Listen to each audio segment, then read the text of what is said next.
Hello, what's up? I apologize that it's not another Road to Million Gear Score video, but Mystic Succession was released recently. I want to give you a quick overview of how the skills work, what has been changed in the playstyle, and give my subjective opinion on the whole concept. But first, we have to talk about Awakening. Why did we even get it in first place? The most signature thing about Awakening is how smooth it is to play and alternate between Awakening and pre-Awakening. You just throw skills and don't feel the moment where you swap between your Gauntlet and Cestus. On top of the smoothness, Awakening benefits us with all the utility stuff like self-PA, debuffs, high mobility and a powerful vacuum. All that has to be exchanged for something in Succession that would make it worth to give up everything I mentioned. So let's see what do we have in our skill tree. First, we get new passive. I don't really know what it means since it's not translated on Global Lab. So far, from what I know, it just gives an additional hit to the skills that uses your Gauntlet. We got a new ebuff that is basically the same as Awakening, but boosted. For exchange of the super armor during sprint, we get 15% accuracy rate, 15% evasion rate, and we regain 30 martial shards. It's really good ebuff, I really like that so far. Boosts our damage really well. It's pretty decent ebuff. Next is passive attack speed and movement speed buff. But only 2%? Yeah, let's skip that. Third passive is plus 5 AP when we max it out. AP is AP. I will take that. Now when we are done with passives, let's jump to the skills. First, we got Prime Hidden Claw. It's the skill from Pre-Awakening kit that was never used to deal damage. It was always used just as backward iframe dash. That was really nice to use with Crouching Wolf or just Shift S dash backwards. I think it doesn't really matter what they give us on this skill, since it won't be ever used as a damaging skill anyway. They say that they gave us plus 5 all DP debuff.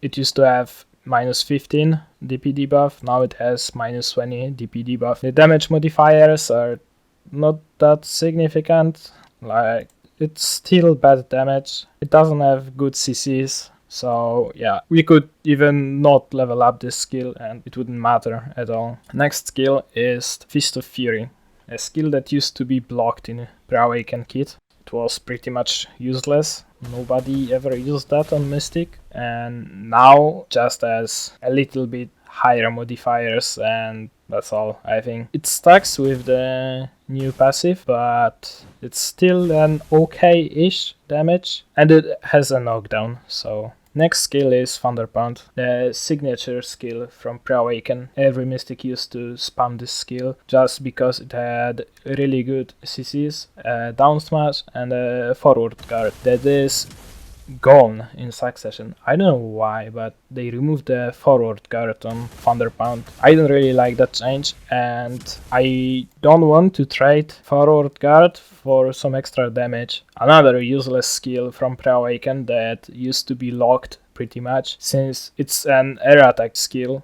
with weak percentages. It even consumes our martial shards now, so it has a debuff, but I wouldn't use it in combos anyway. Next skill is Sweeping Kick. Another one that used to be locked in Pre-Awaken. Nobody used it in PvP or even PvE. Now it's buffed, it got higher modifier rates, and it has a knockdown, so it will be used as a knockdown probably.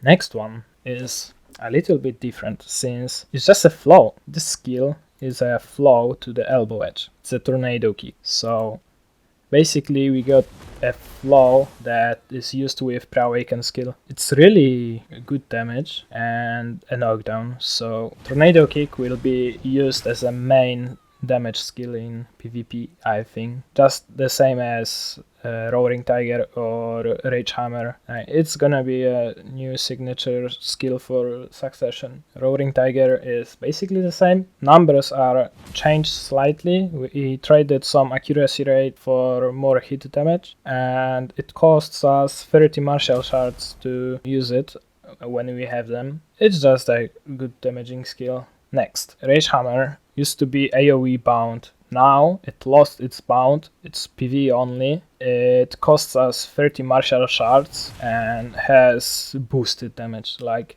it hits like a truck, really. If we got somebody in a grab and he's laying down, Rage Hammer is one of the higher damaging skills, just like Tornado Kick. I don't really know if the loss of bound will be good for PvP, since we used to use it a lot in group fights. It was kinda high AoE damage with CC, so you won't feel it that much in duels, since you have enough knockdowns to fulfill that loss. Bound isn't as good of a CC like, let's say, knockdown, but for group fights it might be a big loss. Scissors Kick. I don't understand why they gave us Scissors Kick in Succession. It's our Linger super armor skill that used to be just a filler in our essay rotation. Sometimes you could catch people off guard with the last hit, since it was always a float on last hit.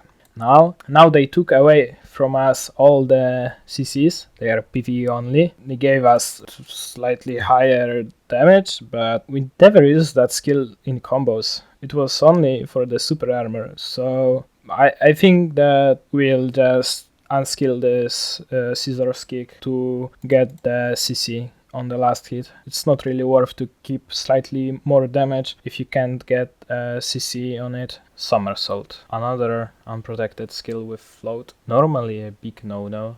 Some people use it, some people don't. It is boosted in Succession, but didn't gain any additional mechanics. It just has higher damage. Last two skills are Seaboreal and Waverp. We didn't get any utility stuff from Awakening. We are left with even more damage. Those are basically the same as Awakening versions, but they had a flow, and these Succession ones are left without flows. Unfortunately, I can't say much more, since everything can change on Global Lab and nothing is decided yet. So now we know all our skills. Let's compare it with Awakening. Firstly, PvE. Doesn't feel bad at all. Immediately after you start grinding, it feels very similar, just with less input. We won't talk about damage, since it's always different from retail release. Although grind is smooth and it still feels flawless. The loss of Tranquility, a skill that regains 30 shards each 40 seconds, isn't so bad while grinding. We can constantly regain martial shards through killing mobs, and moving around isn't a problem at all. Skill rotation is fairly easy, and we can only hope that damage will be as good as on other Successions.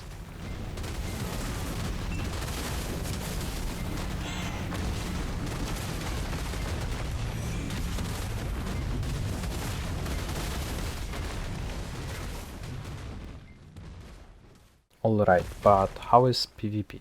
It's still in early release and things will change, so take it with a grain of salt. Mobility is straight up terrible. We have lost our double dash and ability to recover martial shards. This mixed with a loss of vacuum and self PA totally destroys Mystic's purpose in Node Wars and Sieges. No more quick vacuum engages and quick disengages after tanking Hull of the Zerg with infinite fortitude.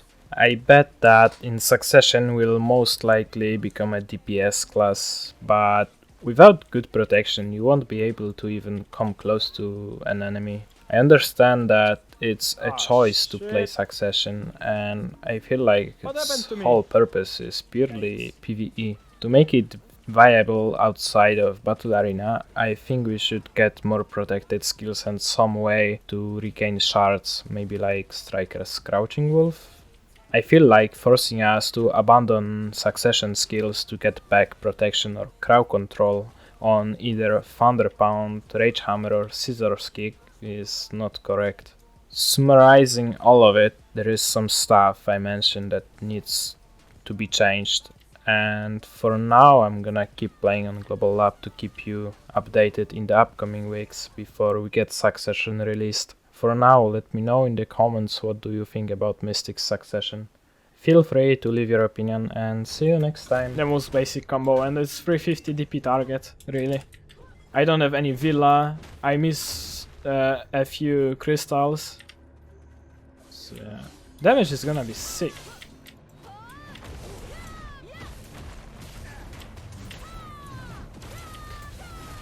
I think that